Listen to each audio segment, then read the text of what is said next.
Ya, Muhammad Fadil silakan masuk ke link CBT-nya Pak. Hanif Romatullah, kameranya minta tolong dinyalakan. Apa di situ tulisannya Pak? Assalamualaikum warahmatullahi wabarakatuh. Tes CBT merupakan bagian dari rangkaian tes kemampuan anak pada tes seleksi penerimaan santri baru Pondok Pesantren Imam Bukhari. Tes CBT kali ini, para peserta diwajibkan menggunakan dua perangkat. Satu perangkat digunakan untuk mengerjakan tes, dan satu perangkat yang lain yang tentunya sudah dilengkapi dengan aplikasi Zoom untuk sebagai pengawas saat peserta mengerjakan tes. Kemudian di antara ketentuan pelaksanaan tes, orang tua tidak diperkenankan membantu dan memberikan jawaban. Bagi peserta yang terindikasi hal tersebut, maka akan bisa berpotensi untuk didiskualifikasi dari tes tersebut. Karena hasil dari tes CBT ini akan menunjukkan tingkat kemampuan dan kecerdasan calon santri dalam mengikuti pembelajaran di Pondok Pesantren Imam Bukhari ke depannya.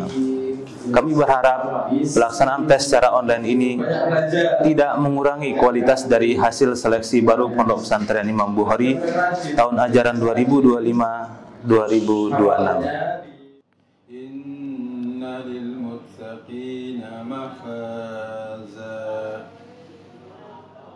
Hadaiqa wa a'naba wa kawa'iba asraba.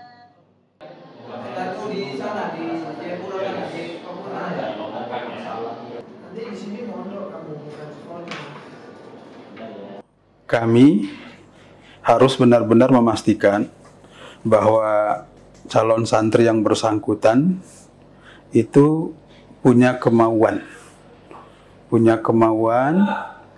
yang kuat untuk belajar di Pondok Pesantren Imam Al-Bukhari. Karena kalau tidak diawali dengan kemauan yang baik, kemauan yang kuat, itu akan mempengaruhi proses belajar, mengajar ananda nanti ketika menjadi santri di tempat kami.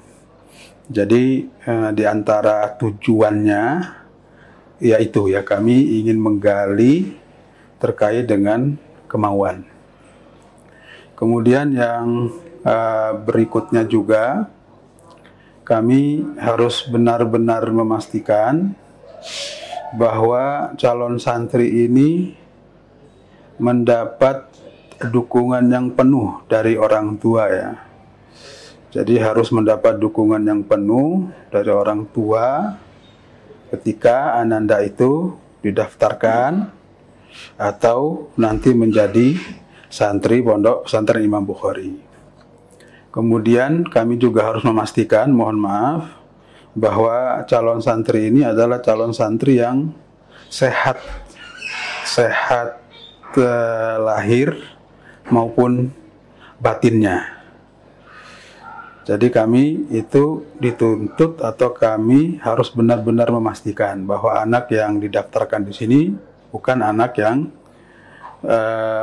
mohon maaf memiliki masalah dengan kesehatan lahir maupun kesehatan batinnya. Jadi anak ini benar-benar harus sehat.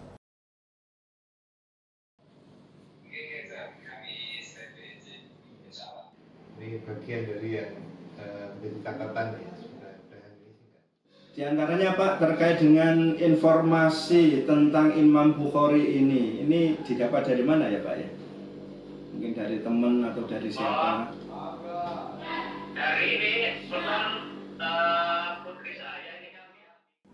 Dan di antara manfaat kita memberikan wawancara orang tua itu diantaranya adalah yang pertama kita bisa lebih kenal terhadap orang tua karena kita wawancara walaupun secara online tapi kita bisa melihat orang tua dengan bentuk video Dari situ bisa kenalan, kemudian tegur sapa, kemudian ta'arufan antara kita dengan orang tua.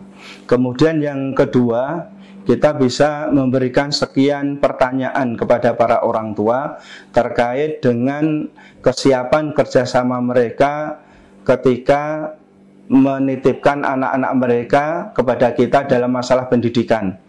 Kemudian juga dari situ kita juga bisa menggali bagaimana kesiapan orang tua mentaati tata tertib yang ada di mahat kita. Di antaranya yang termasuk penting adalah ketertiban dalam penjengukan santri, kemudian antar jemput santri. Kemudian adanya wawancara ini, kita juga menggali kesiapan kerjasama dalam hal finansial, yaitu dalam hal pembayaran. Dalam hal pembayaran, bagaimana kesiapan dari orang tua ini. Berarti baru tahun lalu ya? Bapak dirawat di rumah sakit apa cuma di rumah aja? Iya, jadi nanti anak sakit datang ke unit kesehatan pondok, nanti kita tangani. Tujuan daripada tes wawancara kesehatan sebetulnya adalah memastikan data yang dikirim oleh calon wali santri yang dikirim kepada panitia untuk memastikan tentang kesehatannya. Di mana para wali santri itu sudah mengirimkan surat kesehatan dari dokter setempat, kemudian juga riwayat kesehatan yang ada pada diri calon santri itu. Nah, kita berharap bahwa apa yang disampaikan itu bisa kita klarifikasi, karena bagaimanapun juga kadang-kadang kondisi kesehatan itu sangat dibutuhkan di dalam anak-anak belajar di pondok pesantren. Dari sana kita dapat informasi apakah si anak itu mempunyai riwayat penyakit yang serius sehingga menghalangi proses belajar mengajar di pondok, ataukah punya kebiasaan-kebiasaan yang mungkin mengganggu ya dia kehidupan dia di asrama bersama teman-teman. Nah, ini wawancara kesehatan ini kita lakukan untuk konfirmasi itu ya. Jadi harapannya dengan kita melakukan wawancara kesehatan ini bahwa betul-betul santri itu siap untuk belajar di pondok.